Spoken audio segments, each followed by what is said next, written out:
மடி மீது அடி வைத்து அழகான நடை வைத்து விளையாட ஓடிவா முருகா,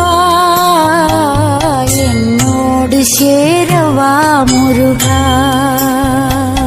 உன்னோடு சாய்ந்தாட உடலிங்கு தள்ளாட உயிர் மெல்ல ஏங்குதே குமரா, உன்னை காணும் ஆசைத்தான் குறைவா.